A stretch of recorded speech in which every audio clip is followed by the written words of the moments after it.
സഹോദരങ്ങള്, നെഞ്ചും വിരിച്ചുകൊണ്ട് ആളുകളുടെ മുമ്പിൽ അഹങ്കാരത്തോടെ നിൽക്കാനല്ല, ഇതിനേക്കാൾ നെഞ്ചു വിരിച്ച് നടന്നവരെവിടെ? അതറിയണമെങ്കിൽ എടുത്ത വെള്ളിയാഴ്ച പാനൂര് ജുമാ മസ്ജിദിലെ ജുമാ നമസ്കരിച്ചിട്ട് നിസ്കാരം കഴിഞ്ഞ് വെളിയിലോട്ട് ഇറങ്ങുമ്പോ ഖബർസ്ഥാനിന്റെ മുമ്പിലൂടെ നടന്നു വരണം. ആ ഖബർസ്ഥാനിലെ നിരനിൽക്കുന്ന ഖബറിന്റെ തലഭാഗത്ത് ധാരാളം മൈലാഞ്ചി ചെടികൾ ഇങ്ങനെ മുളച്ചു നിൽക്കുന്നത് കാണാം. ആ മൈലാഞ്ചി ചെടി നിന്നെ നോക്കി ചിരിക്കുന്നുണ്ടാവും. ഖബറിന്റെ തലഭാഗത്ത് മുളച്ചു നിൽക്കുന്ന മൈലാഞ്ചി ചെടിക്ക് പറയാൻ കഥകളുണ്ട്. ആ മൈലാഞ്ചി ചെടി നിന്നെ നോക്കി പറയുന്നത് എന്തെന്നറിയോ? എടാ, നെഞ്ചും വിരിച്ചുകൊണ്ട് നീ എന്റെ മുമ്പിലൂടെ നടന്നു പോകുന്നുവോ? എടാ, നിന്നേക്കാൾ നെഞ്ചും വിരിച്ച് നടന്നവന്റെ, നിന്നേക്കാൾ വലിയ കോടിപതിയുടെ, നിന്നേക്കാൾ വലിയ ലക്ഷാധിപതിയുടെ, നിന്നേക്കാൾ നെഞ്ചും വിരിച്ച് നടന്നവന്റെ തലക്കുള്ളിലെ വളം വലിച്ചെടുത്തിട്ടാണടാ ഞാൻ ഇവിടെ മുളച്ചു നിൽക്കുന്നത്. നിന്നേക്കാൾ വലിയ വീരശൂര പരാക്രമിയായിരുന്നവൾ, നിന്നേക്കാൾ വെളുവെടുത്ത പെണ്ണിന്റെ തലക്കുള്ളിലെ വളം വലിച്ചെടുത്തിട്ടാണടി ഞാനിവിടെ മുളച്ചു നിൽക്കുന്നത്. നാളെ നീയും എന്റെ ചുവട്ടിൽ വന്ന് കിടക്കും.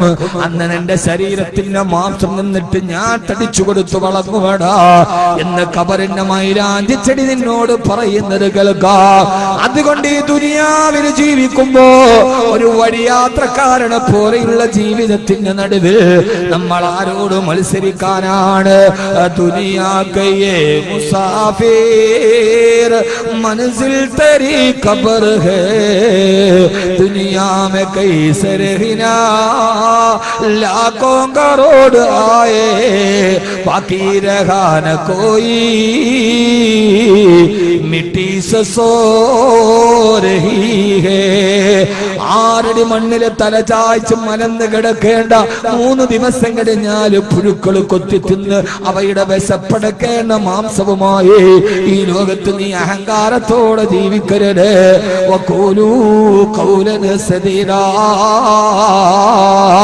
എല്ലാവരോടും പുഞ്ചിരിയോട്, എല്ലാവരോടും സ്നേഹത്തോടെ പെരുമാറണേ. ഉമ്മയോട് വാപ്പയോട് സ്നേഹത്തോടെ പെരുമാറണേ. ഉമ്മയോട് പെരുമാറണേ.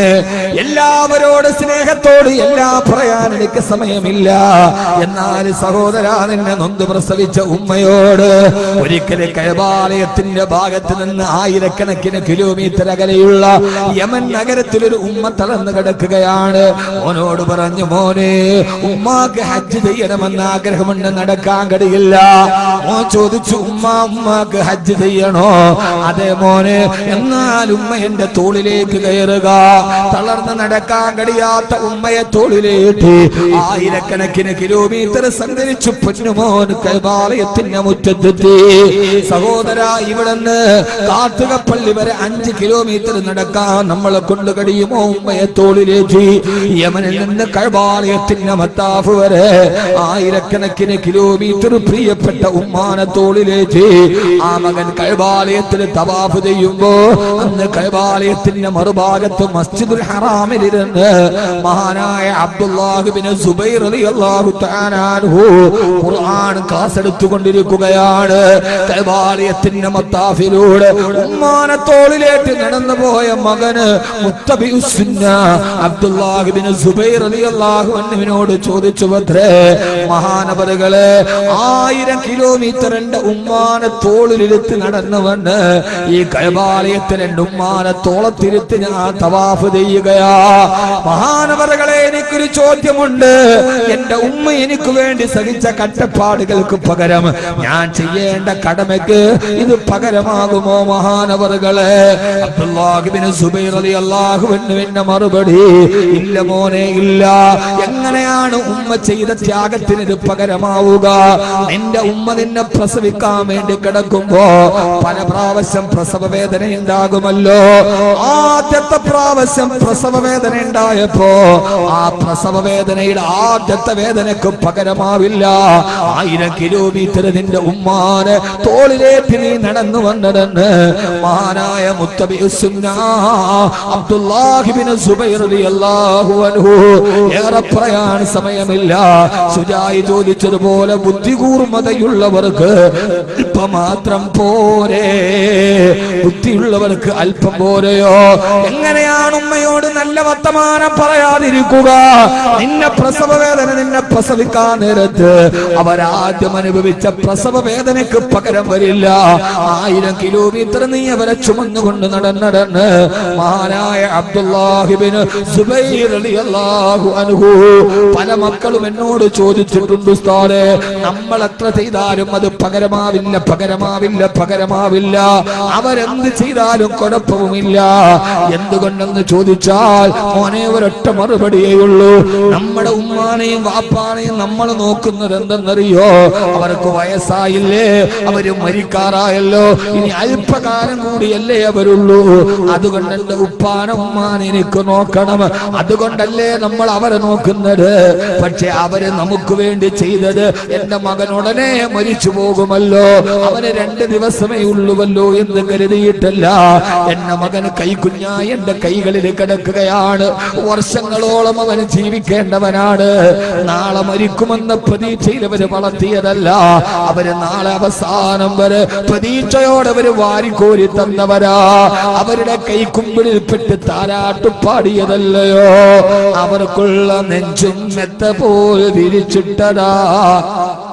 അവരെത്ര രാത്രി നിനക്കുറക്കമൊഴിച്ചതാ. അവർക്കുള്ള നെഞ്ചും മെത്ത പോൽ വിരിച്ചിട്ടതാ.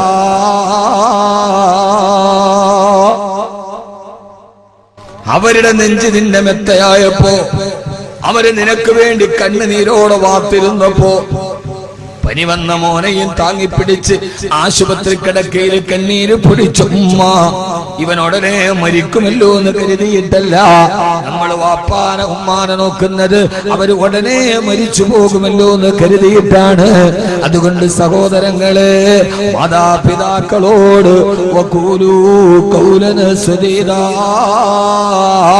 അവരോട് നിങ്ങൾ നല്ല വർത്തമാനം പറഞ്ഞു കൊടുക്കണേ.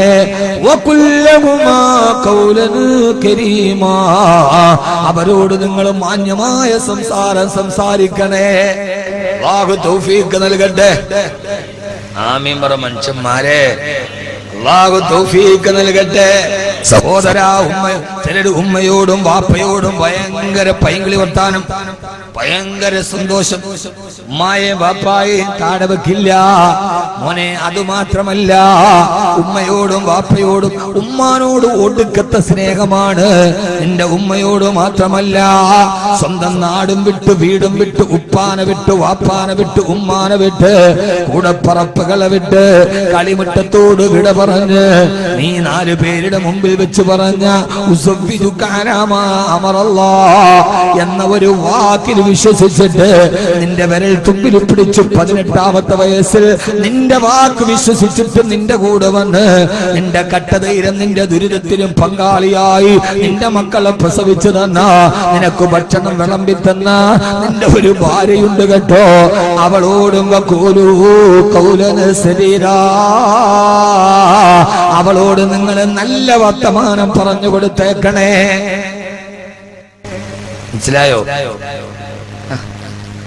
മനസ്സിലായോ? ഉമ്മാനെ മാത്രം തോളിലേറ്റിയാ പോരാ. ചിലർക്ക് ഉമ്മ തോളില്, ഭാര്യ കാലിന്റെ അടിയിൽ. നീ ഏത് മുഅ്മിനാണോ? നീ ഏത് ഇസ്ലാം പഠിച്ചതാണ്? ഉമ്മാനെ നോക്കിയിട്ട് ഭാര്യ അടിക്കാന്നുണ്ട്. നീ ഭാര്യനെ നോക്കിയിട്ട് ഉമ്മാനെ കൊള്ളാതെ. രണ്ടും പെണ്ണാണ്. രണ്ടും ഒരു സ്ത്രീയുടെ ജീവിതത്തിന്റെ ഏറ്റവും വലിയ മുഹൂർത്തങ്ങളെ നമുക്ക് സമ്മാനിച്ചു തന്നവളാണ്. ഉമ്മ നമ്മളെ പ്രസവിച്ചവളാണ്. ഭാര്യ നമ്മുടെ മക്കളെ പ്രസവിച്ച് നമുക്ക് തന്നവളാണ്. നിനക്ക് അതിനകത്ത് വല്ല പങ്കുണ്ടോ? കുറച്ചു നേരത്തേക്കല്ല, ചിരിക്കണം. പിന്നെ എല്ലാം അറിഞ്ഞത് അത് നിങ്ങളല്ലേ. എന്നിട്ട് വഴക്കുണ്ടാകും. എന്നെ മോനെ താടി, നീ എന്തറിഞ്ഞു? ഒരു വഴക്കുണ്ടാവുമ്പോ എന്റെ മക്കളെ തന്നിട്ട് നീ പോടി, നിനക്കെന്ത് പറയാനർഹത? ഒരല്പനേരത്തെ നിന്റെ സാന്നിധ്യമല്ലാതെ, ഒരർത്ഥത്തിന് പറഞ്ഞാൽ അതും നിന്റെ ശരീരത്തിനൊരു സുഖം തന്നതല്ലാതെ അക്കാര്യത്തിൽ നീ ദുഃഖം അനുഭവിച്ചിട്ടില്ല. അതിനപ്പുറത്തേക്ക് ദുഃഖം പേറിയത് അവളാണ് ഛർദിച്ച് കിടന്നത്, അവളാണ് ഉറക്കമില്ലാതെ കാത്തിരുന്നത്, അവളാണ് പ്രസവത്തിന്റെ വേദന അറിഞ്ഞത്, അവളാണ് മുലയൂട്ടി വളർത്തിയത്, അവളാണ് രാത്രിയിൽ കരയുമ്പോ ശബ്ദം കേൾപ്പിക്കാതെ ഉപ്പരാവിലെ മുതൽ വൈകുന്നേരം വരെ കഷ്ടപ്പെട്ട് വന്നിട്ട് കിടന്നുറങ്ങാണ്. രാവിലെ എഴുന്നേറ്റ് ജോലിക്ക് പോവേണ്ടവനാണ്. നിന്നെ ഉണർത്താറ് ആ കുഞ്ഞിനെ പോയി ലാളിച്ച് രാത്രിയിൽ ഉറക്കമുളച്ചിരുന്നത് നിന്റെ പെണ്ണല്ലയോ?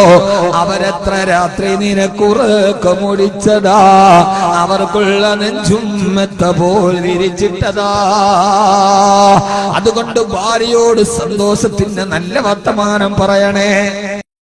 പടച്ചവനെ അല്ലാഹുവേ, ഈ വിനീതന്റെ പ്രഭാഷണത്തിന്റെ എഡിറ്റിംഗ് നിർവഹിക്കുന്ന സാസ്ക്രിയേഷൻ നീ ആ സഹോദരങ്ങളെ കാക്കണേ അല്ലാ, കാക്കണേ അല്ലാ.